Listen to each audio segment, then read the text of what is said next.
राजोपचार कर्पूर मंगल नीराजनं दर्शयामि महागणपति महालक्ष्मी महासंध्यादित्यमणिराजोपचार वक्षोपचार पूजानं समर्पयामि महागणपति महालक्ष्मी महादेवतामेति एकदा ब्रह्मणो.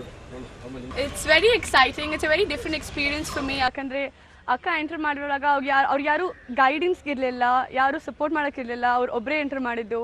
ಸೊ ನನ್ನ ಕೇಸ್ ಅಂದರೆ ಸ್ವಲ್ಪ ಡಿಫ್ರೆಂಟ್. ಅವರಿದ್ದಾರೆ ನನಗೋಸ್ಕರ ಗೈಡ್ ಮಾಡೋಕ್ಕೆ, ಇನ್ಫ್ಲೂಯೆನ್ಸ್ ಇದೆ ಅಕ್ಕಂದು, ಏನು ಹೆಲ್ಪ್ ಬೇಕು ಅದಕ್ಕೋಸ್ಕರ ಅವರಿದ್ದಾರೆ. So it feels really nice. I audition for this. ನಾನು ಇದಕ್ಕೋಸ್ಕರ ಸರ್ ನನ್ನ ಆ್ಯಡ್ಸ್ ನೋಡಿದ್ದಾರೆ, ಅದು ಆ್ಯಡ್ ನೋಡಿಬಿಟ್ಟು ನಾನು ಆಡಿಷನ್ ಮಾಡಿಸ್ಬಿಟ್ಟು ಅದಾದಮೇಲೆ ಒಪ್ಕೊಂಡ್ರು. I've just been modeling for about 10 months ಅಷ್ಟೇ. 10 monthsಗೆ ಒಂದು 20 ಆ್ಯಡ್ಸ್ ಮಾಡಿದ್ದೀನಿ. So TVC and print add. So ಅದನ್ನೆಲ್ಲ ಸರ್ ನೋಡಿಬಿಟ್ಟು ಅವ್ರಿಗೆ ಇಷ್ಟ ಆಗಿಬಿಟ್ಟು ಅದಾದಮೇಲೆ ಆಡಿಷನ್ ಮಾಡಿಸ್ಬಿಟ್ಟು ಇಟ್ಕೊಂಡ್ರು. ಸೊ ಎಲ್ರಿಗೂ ಗೊತ್ತಿರೋ ಹಾಗೆ ಅಜಯ್ ಪಿಸ್ ತಮಿಳ್ ಮೂವಿ ರೀಮೇಕ್ ಅದು. ಸೊ ಮೂವಿ ನೋಡಿದ್ರಾ? ಕ್ಯಾರೆಕ್ಟರ್ ಬಗ್ಗೆ ಏನಾದರೂ ಪ್ರಿಪೇರ್ ಮಾಡ್ಕೊಂಡಿದ್ದೀರಾ? ಮೂವಿ ನೋಡಿದ್ದೀನಿ. ಪಯ್ಯ ಅಂತ ತಮಿಳಲ್ಲಿ ಹೆಸರು, ತಮ್ಮನ ರೋಲ್ ಅದು. ಕ್ಯಾರೆಕ್ಟರ್ ಪ್ರಿಪೇರ್ ಮಾಡೋದಂದರೆ ಅದು ರೋಲ್ ಸ್ಕ್ರಿಪ್ಟ್ ಎಲ್ಲ ಸರ್ ಕೊಟ್ಬಿಟ್ಟು ಲೈನ್ಸ್ ಬೈ ಹಾರ್ಟ್ ಮಾಡಿಬಿಟ್ಟು ಸರಿಯಾಗಿ ಸರಿಯಾಗಿ ಫಿಟ್ ಇದ್ಬಿಟ್ಟು ಊಟ ಸ್ವಲ್ಪ ಕಮ್ಮಿ ತಿಂದ್ಬಿಟ್ಟು. So we all preparing in a best way. So ಅಲ್ಲಿ ತಮ್ಮನ ನೋಡಿದ್ರೆ ಒಂಥರ ಟ್ರೆಡಿಷನಲ್ ಲುಕ್ಕಲ್ಲಿ it's glamorous along with traditional role. So ನಿಮ್ಮದು ಯಾವ ಥರ ಲುಕ್ಸ್ ಇರುತ್ತೆ? ನಮ್ಮದು ಸ್ವಲ್ಪ ಸಿಮಿಲರ್ ಇರುತ್ತೆ. Glamour will be there, tradition ಇರುತ್ತೆ, ಆ್ಯಂಡ್ ಇಟ್ಸ್ ವೆರಿ ಯಂಗ್ ಅಲ್ಲ. So it will just be very youth, just as a character.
ತುಂಬ ಸಂತೋಷ ಆಗ್ತಾ ಇದೆ and very good movie. Mahesh Babu sir ಅವ್ರ ಜೊತೆ ಡೆಬ್ಯೂ ಮಾಡ್ತಾ ಇದ್ದಾರೆ. ಚಿರಂಜೀವಿ ಸರ್ಜಾ ಅವರು ತುಂಬ ಯೂತ್ಫುಲ್ ಆ್ಯಂಡ್ ಪ್ರಾಮಿಸಿಂಗ್ ಹೀರೋ ಆಗಿದ್ದಾರೆ.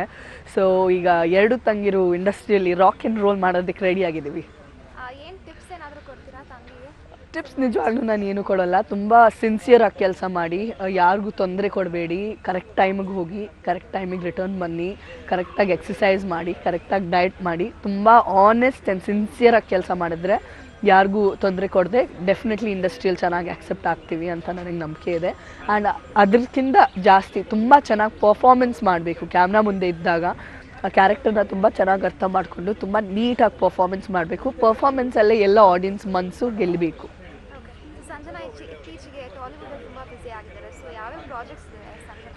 ಈಗ ಜಗನ್ ನಿರ್ದೋಷಿ ಇತ್ತೀಚೆಗೆ ರಿಲೀಸಲ್ಲಿ ರೆಡಿ ಆಗಿದೆ. ಜಗನ್ ನಿರ್ದೋಷಿ ಬಂದು ಪದ್ಮಾಲಯ ಫಿಲ್ಮ್ಸ್. ಮಹೇಶ್ ಬಾಬು ಅವ್ರು ಆ್ಯಕ್ಚುಲಿ ನನಗೆ ವಾಯ್ಸ್ ಸರಿ ಇಲ್ಲ, ನನಗೆ ಹೆಲ್ತ್ ಸರಿ ಇಲ್ಲ, ಬಟ್ ನನಗೆ ಅವ್ರ ಫಸ್ಟ್ ಸಿನಿಮಾ ಸೆಂಟಿಮೆಂಟ್ ಅಂತ ಖಂಡಿತವಾಗ್ಲೂ ಬರಬೇಕಂತ ಬಂದಿದ್ದೀನಿ. ಮಹೇಶ್ ಬಾಬು ಅವ್ರ ಹೋಮ್ ಪ್ರೊಡಕ್ಷನ್ ಇದು, ಪದ್ಮಾಲಯ ಫಿಲ್ಮ್ಸ್ ಅಂತ. ಅವ್ರ ಬ್ರದರ್ ನನ್ನ ಜೊತೆ ಲಾಂಚ್ ಆಗ್ತಾ ಇದ್ದಾರೆ. ಅವ್ರ ಹೆಸರು ಬಂದು ಶಿವ ಅಂತ. ಮಲ್ಲಿಕಾರ್ಜುನ್ ಅವರು, ಶಿವ ಅವ್ರ ಡ್ಯಾಡಿ, ಈ ಪಿಕ್ಚರಿಗೆ ಪ್ರೊಡ್ಯೂಸರ್ ಆಗಿದ್ದಾರೆ. ಆ್ಯಂಡ್ ಜಗನ್ ನಿರ್ದೋಷಿ ಇಲ್ಲದೆ ಪ್ರೊಡಕ್ಷನ್ ನಂಬರ್ 1 ಅಂತ ಇನ್ನೊಂದು ಸಿನಿಮಾ ಸ್ಟಾರ್ಟ್ ಮಾಡಿದ್ದೀನಿ. ಭಾನುಚಂದರ್ ಅವರು, senior super star hero, action hero Bhanuchandar ಅವ್ರ ಮಗ ಜಯಂತಿ ಪಿಕ್ಚರ್ದಲ್ಲಿ ನನ್ನ ಜೊತೆ ಡೆಬ್ಯೂ ಆಗ್ತಾ ಇದ್ದಾರೆ. ಶ್ರೀಹರಿ ಅವರು ಒಂದು ತುಂಬಾ ಇಂಪಾರ್ಟೆಂಟ್ ಕೀ ರೋಲಲ್ಲಿ ಕಾಣಿಸ್ಕೊಳ್ತಾ ಇದ್ದಾರೆ. ಸೊ ಪ್ರೊಡಕ್ಷನ್ ನಂಬರ್ 1 ಇನ್ ಜಗನ್ ನಿರ್ದೋಷಿ. ಈ 2 ಸಿನಿಮಾಸಲ್ಲಿ ನಾನು ಪ್ರೆಸೆಂಟ್ಲಿ ತೆಲುಗುನಲ್ಲಿ ವರ್ಕ್ ಮಾಡ್ತಾ ಇದ್ದೀನಿ. ಇದಲ್ಲದೆ ತೀರ್ಥ ಅಂತ women oriented, first time Telugu ಇಂಡಸ್ಟ್ರಿಯಲ್ಲಿ women oriented big budget cinema Theertha ಅಂತ ನೆಕ್ಸ್ಟ್ ಮಂತಿಂದ ಸ್ಟಾರ್ಟ್ ಆಗ್ತಾ ಇದೆ. ಅದಿಲ್ಲದೆ ಕನ್ನಡದಲ್ಲಿ ಮಹಾನದಿ ಈಗ ಪೋಸ್ಟ್ ಪ್ರೊಡಕ್ಷನಲ್ಲಿ ನಡೀತಾ ಇದೆ. ತುಂಬ ನನ್ನ ಹೃದಯಕ್ಕೆ ತುಂಬ ಹತ್ತಿರವಾದ ಸಿನಿಮಾ, ನನ್ನ ಸಿನಿಮಾ ಮಹಾನದಿ. ಫಸ್ಟ್ ಟೈಮ್ ಎಲ್ಲ ಆಡಿಯನ್ಸ್ ಮುಂದೆ ನಾನು ಒಂದು ಹೀರೋ ಆಗಿ ಮುಂದೆ ಬರ್ತಾ ಇದ್ದೀನಿ ಮಹಾನದಿಯಲ್ಲಿ. Because Mahanadi again is very good. Arundhati ಥರ ತುಂಬ ಹೆವಿ ವುಮೆನ್ ಓರಿಯೆಂಟೆಡ್ ಸಬ್ಜೆಕ್ಟ್ ಇದು. ಅದಿಲ್ಲದೆ I have Rebel which is again in post production. Deadly Aditya ಅವ್ರ ಜೊತೆ ರೆಬೆಲ್ ನನ್ನ ಚಿತ್ರ ಪೋಸ್ಟ್ ಪ್ರೊಡಕ್ಷನಲ್ಲಿದೆ. ರೆಬೆಲ್ ಇಲ್ಲದೆ ಅಗ್ರಜ ಕೂಡ ಈಗ ಪೋಸ್ಟ್ ಪ್ರೊಡಕ್ಷನಲ್ಲಿದೆ. ಸೊ ಈ ಎಲ್ಲ ಸಿನಿಮಾಸು ಬೇಗ ಈ ವರ್ಷ ರಿಲೀಸ್ ಆಗುತ್ತೆ. ಈ ವರ್ಷ 6 ಪಿಕ್ಚರ್ಗಳು ರಿಲೀಸ್ ಆಗೋದಕ್ಕೆ ರೆಡಿಯಾಗಿವೆ.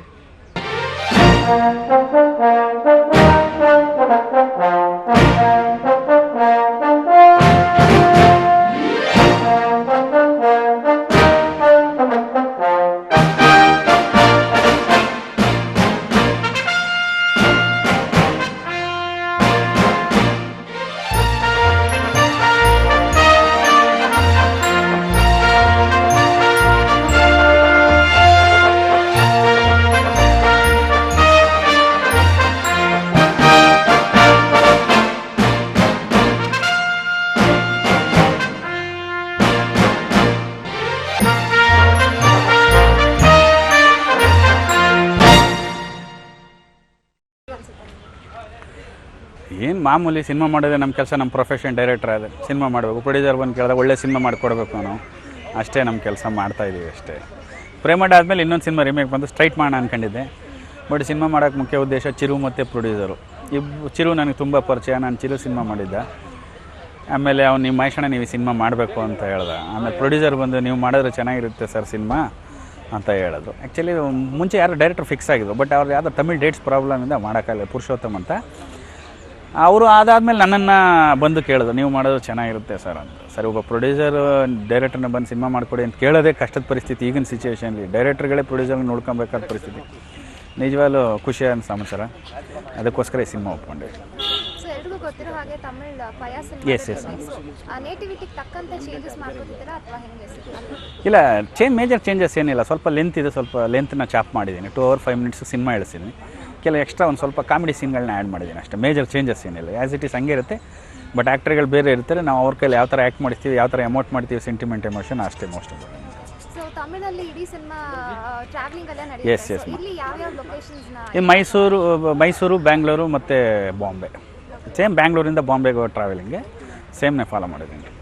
ಸೊ ಮಹೇಶ್ ಬಾಬು ಯಾವುದೇ ಸ್ಟಾರ್ಗಳಿಲ್ದಿರನೇ ಹಿಟ್ ಸಿನಿಮಾ ಕೊಡ್ತಾರೆ. ಸೊ ಇಲ್ಲೂ ಕೂಡ ಹೊಸಬ್ರನ್ನ ಇಂಟ್ರೊಡ್ಯೂಸ್ ಮಾಡ್ತಿದ್ದೀರಾ. ನಿಕ್ಕಿ ಅಂದರೆ ನಾನು ಇಂಟ್ರೊಡ್ಯೂಸ್ ಮಾಡಿರೋ ಹೀರೋಯಿನ್ಸಲ್ಲಿ ಎಲ್ಲ ಸೂಪರ್ ಡೂಪರ್ ಹೀರೋಯಿನ್ ಆಗಿದ್ದಾರೆ. ಈ ಕೃತಿ ಆಗಿರ್ಬೋದು, ಆ್ಯಂಡ್ರಿ ತೇರ್ ಆಗಿರ್ಬೋದು. ಅದರ ಸಾಲಿಗೆ ನಮ್ಮ ನಿಕ್ಕಿನ ಸೆಲೆಕ್ಟ್ ಮಾಡಿದ್ದೀನಿ. ನೋಡೋಣ ಅವ್ರು ಯಾವ ಥರ ಆ್ಯಕ್ಟ್ ಮಾಡ್ತಾರೆ, ಅವ್ರು ಯಾವ ಥರ ಫ್ಯೂಚರ್ನ ಬಿಲ್ಡ್ ಮಾಡ್ಕೊಂತ, ಅದೆಲ್ಲ ಅವ್ರಿಗೆ ಸಂಬಂಧಪಡಿ. ನಮ್ಮ ನೆಪ ಮಾತ್ರ ಅಷ್ಟೇ, ನಾನು ಅಷ್ಟೇ. ಅವ್ರ ಆ್ಯಡ್ಗಳು ನೋಡಿದಾಗ ತುಂಬ ಇಂಪ್ರೆಸ್ ಆಯ್ತು. ಒಂದು 4-5 ಜನ ಆ್ಯಡ್ ತೋರಿಸ್ತಾರೆ ಅವ್ರದ್ದು. ನೋಡ್ತಿದ್ದಂಗೆ ಇಂಪ್ರೆಸ್ ಆಯಿತು. ಮಾತಾಡ್ಬಿಟ್ಟು ಒಂದು ಚಿಕ್ಕ ಫೋಟೋ ಶೂಟ್ ಮಾಡಿ ಸೆಲೆಕ್ಟ್ ಮಾಡೋದು ಅಷ್ಟೇ. Thank you. ಒಂದು ಒಳ್ಳೆ ಎಂಟರ್ಟೈನಿಂಗ್ ಫಿಲಮ್ ಅನ್ನೋದು 101% ಗ್ಯಾರಂಟಿ. ಆ್ಯಂಡ್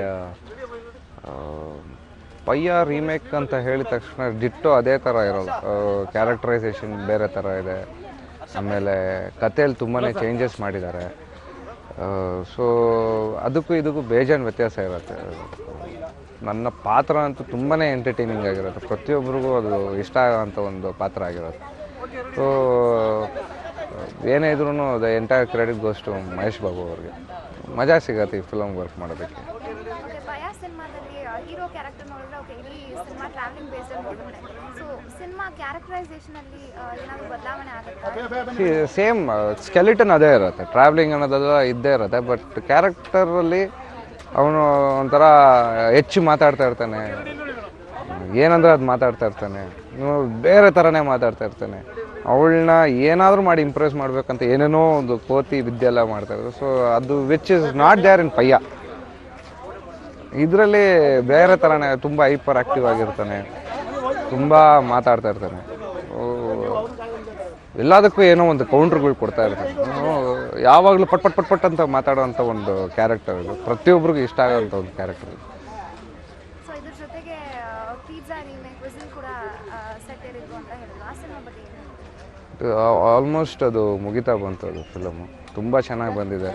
ಪ್ರತಿಯೊಬ್ಬರು ನೋಡಿದವ್ರು ಅಂದರೆ ರಶಸ್ ನೋಡಿದವರೆಲ್ಲ ಭಾರಿ ಖುಷಿಯಾಗಿದ್ರು. ಸೊ ಅದು ಫಿಲಮ್ ರಿಲೀಸ್ ಆಗಬೇಕಾದ್ರೆ ಅದ್ರ ಬಗ್ಗೆ ಮಾತಾಡೋದು ಬೆಟರ್ ಅಂತ ಅನ್ನಿಸ್ತಾ ಇದೆ. ಸೊ ವರ್ಗನಾಯಕ ನಾಳೆ ರಿಲೀಸ್ ಆಗ್ತಿದೆ, ಸೊ ಏನು ಎಕ್ಸ್ಪೆಕ್ಟೇಷನ್ಸ್ ಇದೆ ವರ್ಗನಾಯಕ? ನಿಜವಾಗ್ಲೂ ಭಯ ಆಗ್ತದೆ ನನಗೆ. ಯಾಕೆಂದರೆ ಈ 1.5 ವರ್ಷ ನಾನು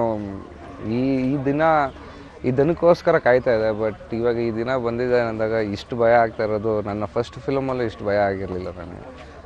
ಇದೊಂದು ಈ ಫಿಲಮ್ ಭಾರಿ ಭಯ ಆಗ್ತದೆ. ಎಕ್ಸೈಟೆಡ್ ಆಗಿದ್ದೀನಿ, ಎಲ್ಲ ಮಿಕ್ಸ್ಡ್ ಕನ್ಫ್ಯೂಸ್ಡ್ ಒಂದು ಫೀಲಿಂಗ್ ಇದು. ತುಂಬ ಭಯ ಆಗ್ತದೆ, ತುಂಬ ಎಕ್ಸೈಟೆಡ್ ಆಗಿದ್ದೀನಿ, ಭಾರಿ ಖುಷಿ ಆಗ್ತಾಯಿದೆ, ಹೆದರಿಕೆ ಆಗ್ತಾಯಿದೆ. ಯಾಕೆಂದರೆ ತುಂಬ ಪ್ರೀತಿಯಿಂದ ಮಾಡಿರೋಂಥ ಒಂದು ಫಿಲಮ್. ಸೊ ಜನ ಏನು ಹೇಳ್ತಾರೆ ಅನ್ನೋದು ಒಂದಕ್ಕೋಸ್ಕರ ಕಾಯ್ತಾ ಇದ್ದೀನಿ ನಾನು. ಸೊ ಪ್ರತಿಯೊಬ್ಬರು ಯಾರ್ಯಾರು ಫಿಲಮ್ ನೋಡಿದ್ರು ಎಲ್ರಿಗೂ ಇಷ್ಟ ಆಗಿದೆ ಅಂತ ಹೇಳ್ತಾರೆ, ತುಂಬ ಚೆನ್ನಾಗಿ ಬಂದಿದೆ ಅಂತ ಹೇಳ್ತಿದ್ದಾರೆ. ಸೊ ನಾನು ಅದೇ ಥರ ಜನನೂ ಹೇಳ್ತಾರೆ ಅನ್ನೋ ಒಂದು ನಂಬಿಕೆಯಲ್ಲಿ ಕಾಯ್ತಾ ಇದ್ದೀನಿ. ಸೊ ವರ್ಗನಾಯಕ, ಬಿಸಿಲ್ ಮತ್ತು ಈಗ ಅಜಯ್, ಸೊ ಎಲ್ಲೋ ಒಂದು ಕಡೆ ರೀಮೇಕ್ ಸಿನಿಮಾಗಳೇ ನಿಮ್ಗೆ ಹುಡ್ಕೊಂಡು ಬರ್ತಿದೆಯಾ ಅಥವಾ ಏನಾಗ್ತಿದೆ? ಅದು ಗೊತ್ತಿಲ್ಲ. ಪ್ರಾಬಬ್ಲಿ ಅವ್ರು ತಗೊಂಬರ್ತಾರೋ ಚಿತ್ರಗಳು ನನಗೆ ಇಷ್ಟ ಆಗ್ತಾಯಿದೆಯೋ ನನಗೆ ಗೊತ್ತಿಲ್ಲಲ್ಲ.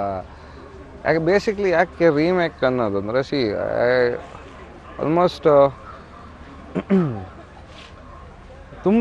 ಆಲ್ಮೋಸ್ಟ್ 1 ವರ್ಷದಿಂದ ಕೇಳಿರೋಂಥ ಒಂದು ಕಥೆಗಳಲ್ಲಿ ನನಗೆ ಆ ಕ್ಯಾರೆಕ್ಟರೈಸೇಷನ್ ಪಾತ್ರಗಳು ನನಗೆ ಅಷ್ಟು ಇಂಪ್ರೆಸ್ ಮಾಡಲಿಲ್ಲ. ಯಾಕೆ ನಾನು ಅದು ಮಾಡ್ಬೋದಾಗಿತ್ತು. ಆ ಪಾತ್ರಗಳು ನನಗೆ ಇಷ್ಟ ಆದ್ರೇ ನಾನು ಆಡಿಯನ್ಸ್ನ ಕನ್ವಿನ್ಸ್ ಮಾಡೋದಕ್ಕಾಗತ್ತೆ. ಸೊ ಪಾತ್ರನೇ ನನಗೆ ಅಷ್ಟು ಕನ್ವಿನ್ಸ್ ಆಗದೇ ಇದ್ದಾಗ ನಾನು ಏನೇ ಪಲ್ಟಿ ಹೊಡೆದು ನಿಂತ್ಕೊಂಡ್ರು ಅದು ಜನಕ್ಕೆ ಇಷ್ಟ ಆಗಲ್ಲ ಅನ್ನೋದು ನನಗೆ ಗೊತ್ತು. ಸೊ ಆ್ಯಂಡ್ ಇಷ್ಟ ಆಗದೇ ಇರೋ ಫಿಲಮ್ 10 ಮಾಡೋದಕ್ಕಿಂತ ತುಂಬ ಇಷ್ಟ ಪ್ರೀತಿಯಿಂದ ಮಾಡೋ ಒಂದು ಫಿಲಮ್ ಇದ್ದರೆ ಸಾಕು ಅನ್ನೋ ಒಂದು ನಂಬಿಕೆ ಇದೆ ನನಗೆ. ಅದೊಂದು ತಲೆಯಲ್ಲಿ ಇಟ್ಕೊಂಡಿದ್ದೆ. ಏನೋ ಒಂದು ಸಿಕ್ತು ಇವಾಗ ಕೈಗೆ, ಏನೋ ಬೇರೆ ಥರ ಇದೆಯಲ್ಲ, ಯಾರೂ ಹಾಕ್ಕೊಂಡಿಲ್ಲ, ಟ್ರೈ ಮಾಡೋಣ ಅಂದ್ಕೊಂಡು ಹಾಕ್ಕೊಂಡಿದ್ದೀನಿ ಅಷ್ಟೇ.